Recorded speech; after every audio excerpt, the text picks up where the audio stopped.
Welcome. Welcome to the Experience Podcast. My name is Dennis, and wow, what a week, what a past couple of days. I'm here, I'm grateful for this conversation, and I'm just going to leave it at that right now because that's about all I got. Um, so I'm really grateful to be here with Neal, and yeah, see where it goes. Hey, my name is Neal. Neal's my name. Neal's actually not who I am. My name exists inside of who I am. Who am I? Well, who I am is a multi-dimensional, infinite spiritual being that's expressing through a human body. And I'm a coach that assists conscious people in their 20s and 30s exit the matrix, which is a mind matrix of perception, expectation, opinion, and my truth. I assist people waking up to that and exiting that matrix and be with their soul family and live and speak the truth that transcends the perceptions, the expectations, the opinions, and the my truth. And so my email's in the description. My Snapchat's in the description.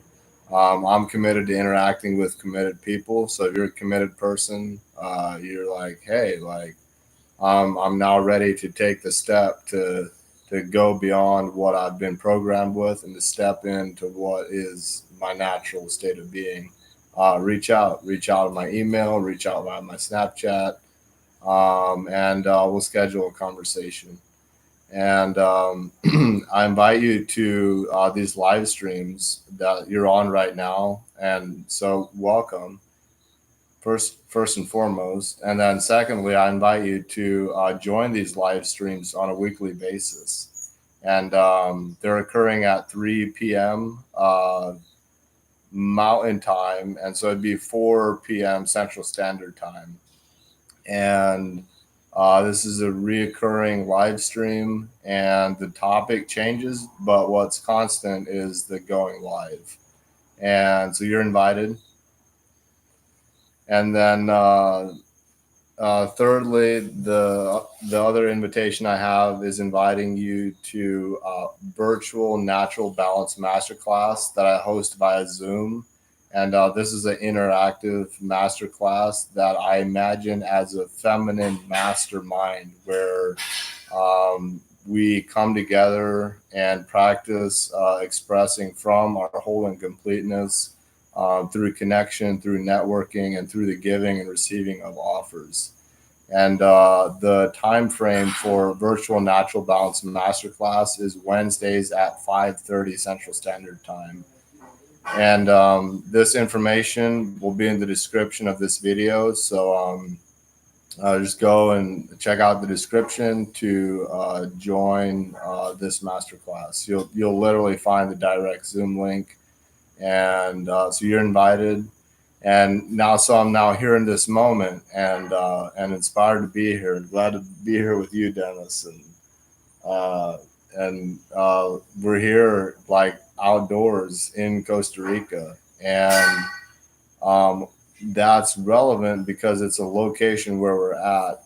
And what's even more relevant than the location we're at is the location that of the being congruent with the words that are coming from my mouth. And then, like, if you being here, if you are here in the entirety of this episode that we're filming today, what you're going to discover is navigating congruency with one's word.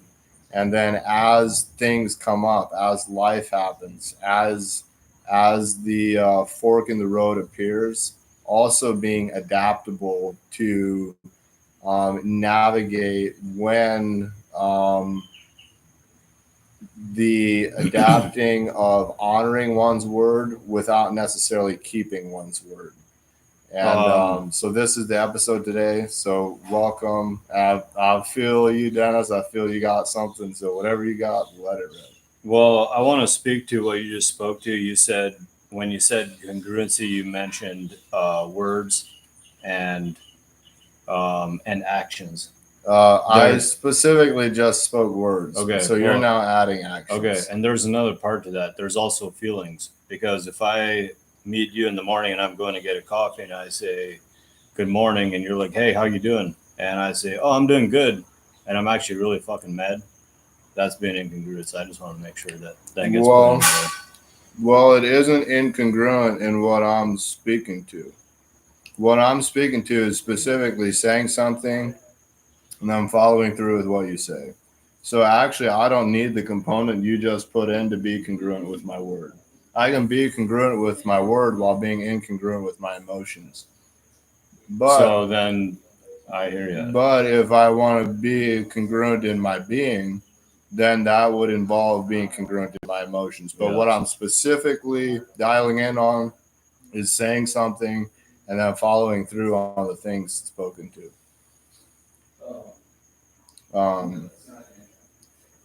That's what I'm saying. And then what you added is another piece. Yes, it is. And like the more that I'm recognizing like what just happened there, the more I don't even want to speak because I If you were to articulate what just happened there, what is it?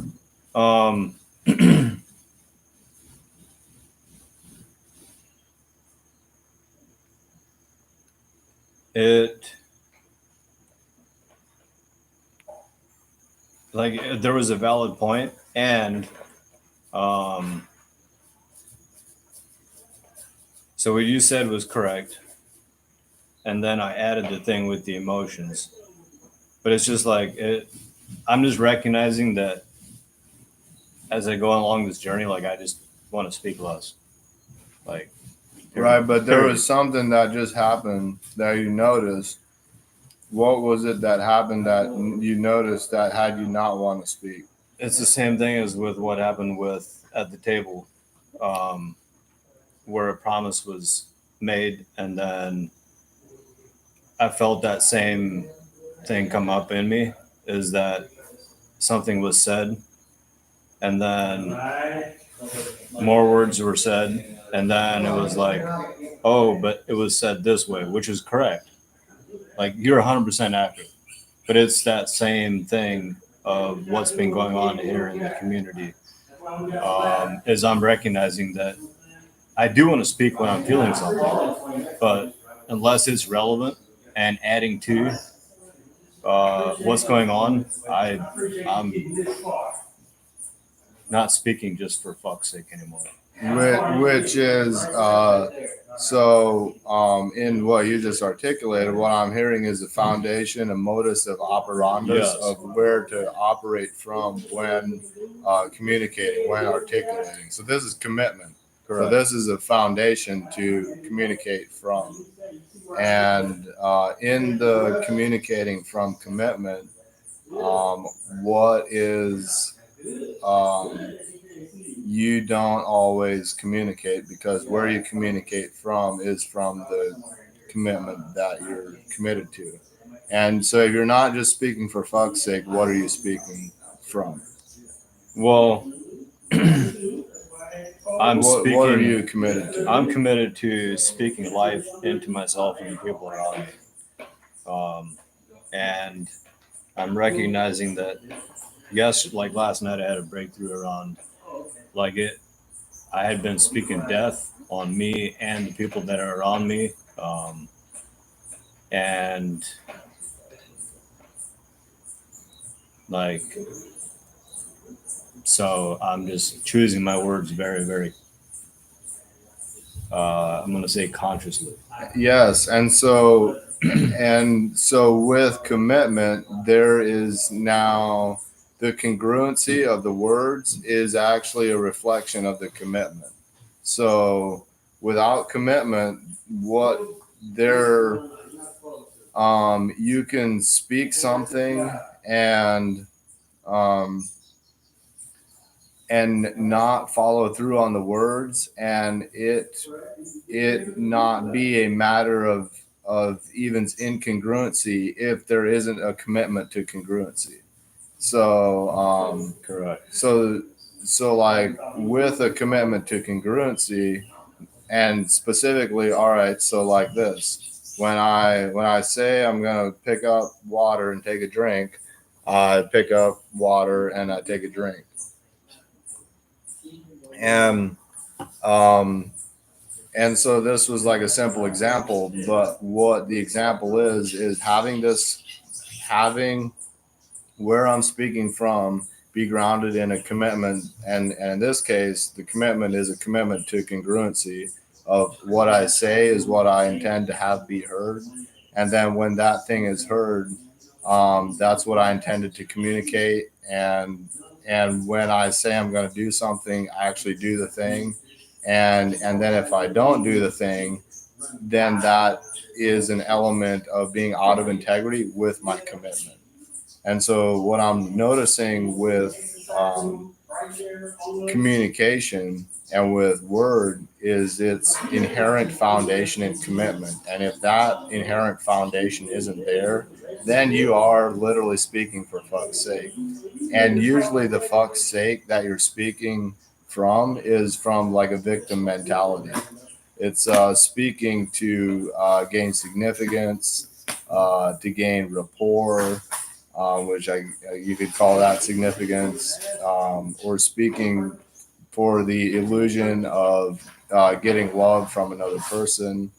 Um, and so, without commitment, where you're speaking from inherently is you're speaking from a program that has been programmed in that maybe you're actually probably unconscious to the program, and so you're just speaking from a program that then that program that you're speaking from is somebody else's commitment, because unless you make a commitment and you have like that commitment, all right, God, this is a commitment, or all right, Jesus, like, or both. All right, Jesus and God, like I'm committed to this, and hold me accountable to this. Hold me accountable to being congruent with the words that I speak, and have the words that I speak be of value and build people up.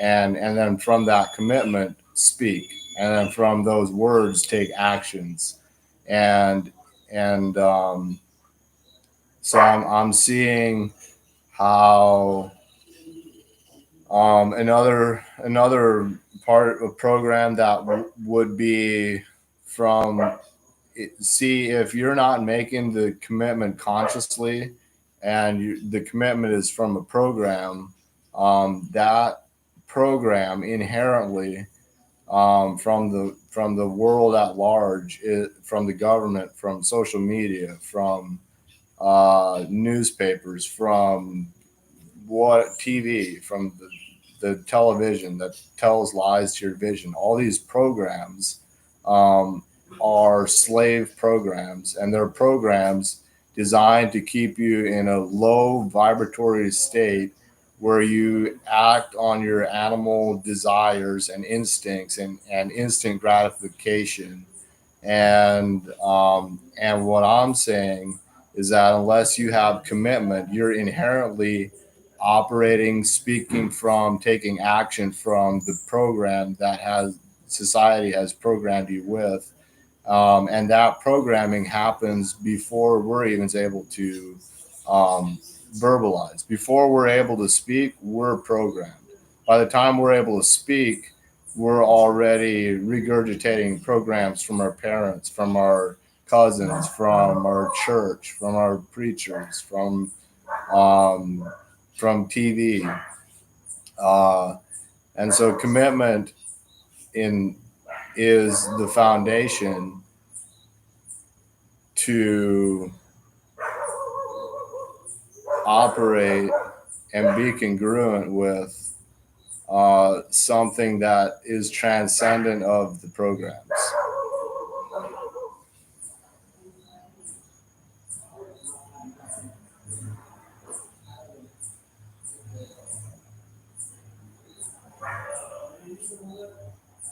What's going on? I don't have anything to say.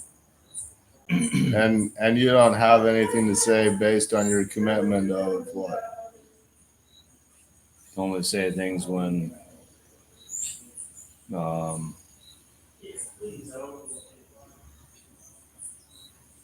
I'm in this space right now where my ego has been checkmated so much in the past week, and I've been triggered so much. Like I've been fucking angry. I've been fucking pissed, and then I go into a victim and sad and frustrated, and so I'm in this I'm just in this space of being like and observing. Like that's where I'm at. Is And that's why I that don't have much to say. Like I really don't. Like I'm humbling myself. I don't fucking know shit, and that's where I'm at.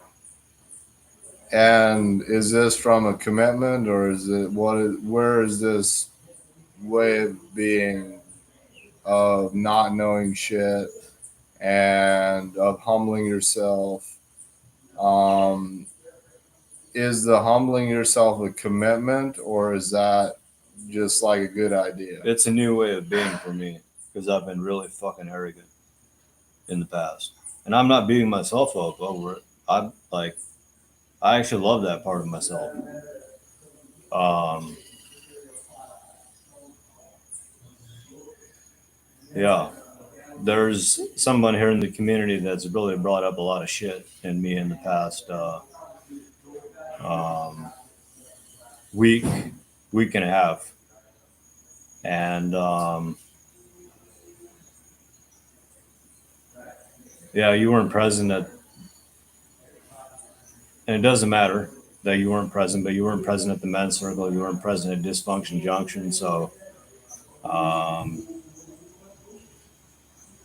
I've been observing things out there, and I've been getting really triggered, and so I'm now like going in, and that's why I'm not speaking much, and I really don't have much to say. I don't, because I'm recognizing I don't know.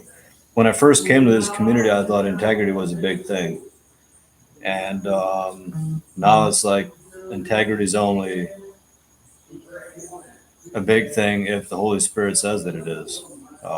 There was another distinguishment that I met with my mentor today, and he distinguished it. Um, but it's so I'm literally going through my moments right now, observing the fruit, and that's literally my compass right now. How do you see adaptability with words? Like, all right, so I say I'm going to do something, but then let's say I'm I say I'm going to have a drink of this glass of water, but then when I go to pick up the water glass, like when I pick up the glass, there's no water in the glass, so that I'm not able to take the drink. How do you see adaptability in when you say something, but like life changes, and then there's like a crossroads of like, all right, so I said I was going to do this, but now I'm at a crossroads. So how do you see adaptability playing into congruency with one's word? And and then in addition, how does adaptability and commitment tie together?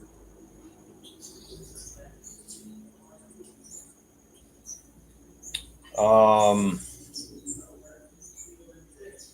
I can give you a real life example, actually, and I think it would be easier for me to articulate that and to bring people into my world than just to answer with. I think it would be easier for me to articulate that. Um, so, um, my wife and I went out to have a coffee with someone here in the community. And we got very inspired to create, like, I create a masterclass, she created a masterclass, and then we do another one for our Divine Union. And so there's 3 masterclasses, and start creating abundance with that. And then the Holy Spirit through someone else, like, so I had a commitment. I got very inspired, and I was going to do this thing. And then the Holy Spirit through someone else said, "Nope, don't do that." And I was actually going to quit, or at least put on hold, the masterclass that I'm currently doing called the Living Word Masterclass, which you'll have access to in the links below. And I was going to end that one, and the Holy Spirit said, "Nope, don't do the 3 that you felt really inspired about, and continue doing the one that I was going to not do." And so, all right, boom, I surrender, and I'm willing to give it a try and observe the fruit. Well, the next day, $4,300 gets placed literally into my hand. So I'm observing the fruit. The fruit, I mean, it fucking, like, it's very evident. So that's an example. And so I've been just really, I'm in the inquiry of, I don't know the answer. Like, I am in the inquiry of what integrity is and how I can keep my integrity with what happened in that instance. Is I have a commitment to bring peace, love, and joy into, or peace, joy, and abundance into everything I do, and build God's kingdom here on earth. And so that I can continue doing no matter what happens. So that's where my adaptability of, like, my integrity with the senior commitment is still intact. And how that gets accomplished is not up to me. So it's about the who, not the how or the what. Did that answer your question? It did, yeah. Okay. So here, I'll speak to what I heard. So what I heard was, like, with adaptability, there's like a way that you were thinking it was going to happen. Yes. And like you literally spoke it. Like, Yes. All right, so this is how I see it's going to happen. And I'm going to implement this, this, and this. Then this, and this didn't get implemented, and it changed. What you said was no longer being fulfilled. It was actually something totally new was being fulfilled, that you didn't originally say or possibly even see. And then as a result of that adaptability, what your commitment was a commitment to joy, abundance, and peace. Yes. So with this new mode of operandus of how you go about accomplishing, bringing love, joy, and abundance and peace. I know, I think I added love, but self-love is very missing in my childhood. So how it came about that you were like being the source of this is changed, but joy, peace, and abundance was being accomplished, which was the macro commitment. But your word didn't get kept. You were incongruent in your words specifically on how you were gonna like have this come about. But it was irrelevant to you because of your macro senior commitment was still being accomplished. And so this is where I see like having a macro commitment gives me capacity to be adaptable with how I go about accomplishing that commitment. Like sometimes we get caught up in the minutia of life and we're like, it's got to be this way. And if it's not this way, then this isn't the way. But that is a recipe for running headfirst into a brick wall, and that's a metaphor, and it can feel like that. And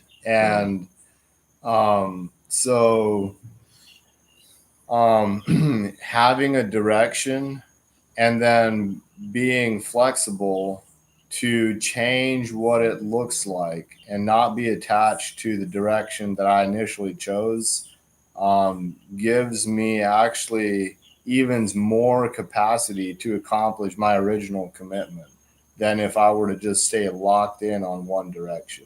If I'm flexible, it actually increases my capacity. And this is literally a shift in perception. So like for you that's watching this video, you're looking from the camera this direction, and we're looking from this direction. So literally it's going from looking at it like this to looking at it like this. It's literally a shift in perception. And I really believe that with the end of the illusion of time, the adaptability of how adaptable you are in shifting your perception is proportionate to the amount of freedom you'll experience on the inside. Yeah. Yes. Because things are getting really fucking crazy in the world today. And the world is a reflection of what was going on inside. Yeah. So it changes inside and then it changes outside. But when it changes inside, it's irrelevant if it's changed outside because it's already done inside. And so yeah, I'm complete. Do you have anything else you want to add in, Dennis? I just want to say, like with what Neal just shared there, like it's like if you can imagine a hurricane, the adaptability part is like you being centered in the inside of the storm when all the shit out around you is in fucking chaos, but you're grounded and centered and you're adaptable to whatever that may be. And the whatever that may be is God's plan for your life. That's yes. So that's all I got. With that, I love you and peace.